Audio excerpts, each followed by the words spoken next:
Dennis Setzer and Carl Edwards leads them to the line to start the 2004 Florida Dodge Dealers 250. We are green.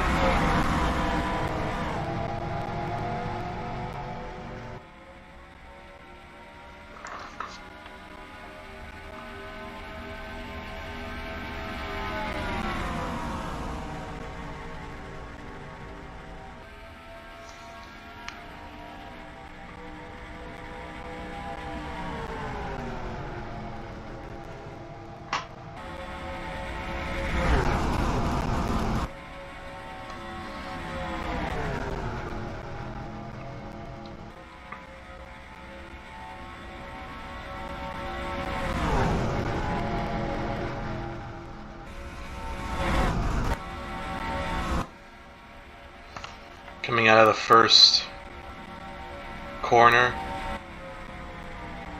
Dennis Setzer will lead the first lap, as they are still side by side. You can see me in the back there, in the top lane, mostly just trying to survive. I do eventually make it to the bottom lane here on lap 6 of 50.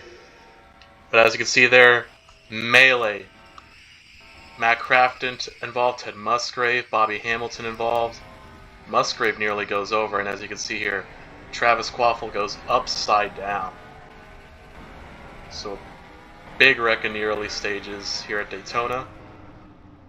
As the caution flies, and here's how I avoided this big wreck.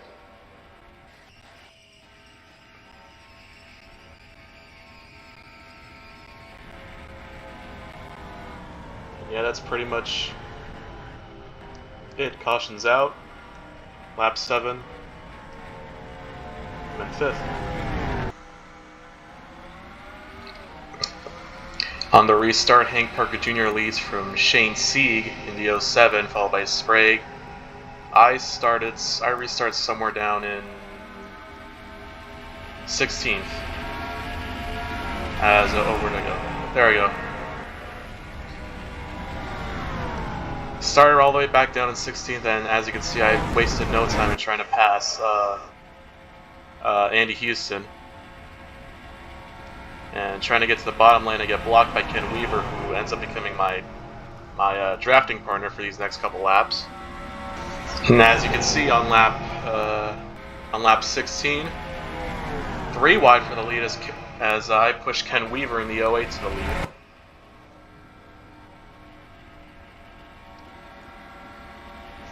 And this is pretty much the highlight of the highest point of my race, as you'll see later. But as of right now, we're running crease. Well, as you can see, I almost lost it there on turn 3. There is a lap car here, 59 car of Randy LaJoy, who does end up screwing us over a bit. As you can see, he is ridiculously slow, running at 163. Meanwhile, we're all running sub mid 190s.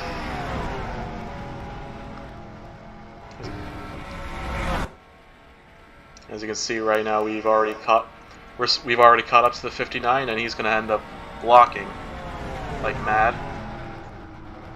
Screwed up some people's races right there, and I eventually managed to get up to the front with Ken Weaver here. It's honestly crazy seeing these two SS Greenlight trucks up in the lead, Weaver and Shane Sieg. Mike Wallace also was pretty interesting. I think he was a lap down at this point. Not quite, but he was up here and he had damage on the back. As you can see here, I go into the bottom trying to fight for the lead with Shane Sieg, but off of turn 4. Disaster strikes.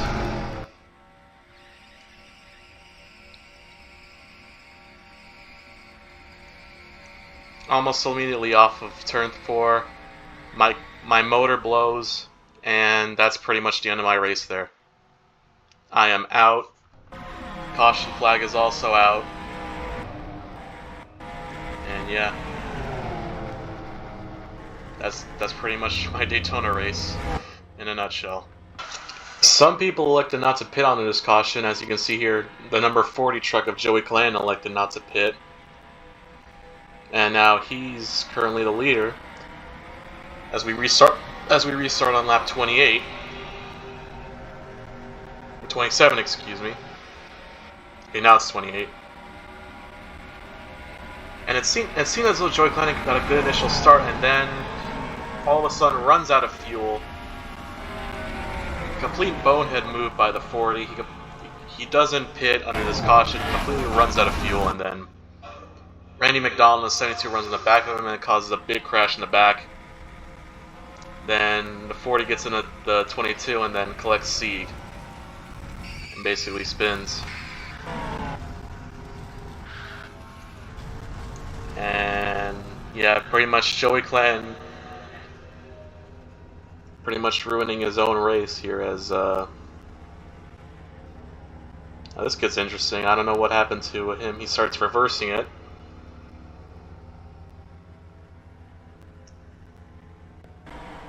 And yeah, that's pretty much it for the Key Motorsports Chevrolet. Coming to the restart, Cole Witt ends up leading the field back to the green. Mike Wallace, sorry, not Mike Wallace, Andy Houston in the 2 was originally the leader, as you kind of see back there. But he had some sort of a fuel system issue, and now he's in the back there. As we restart here,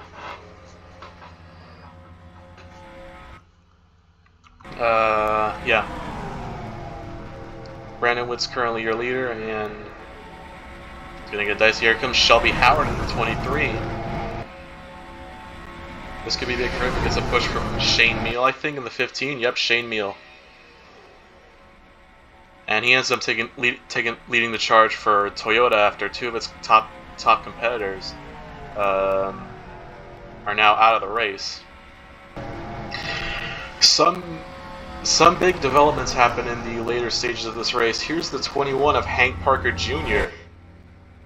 leading, along with the 31 Dodge Ram of Joe Aramendia.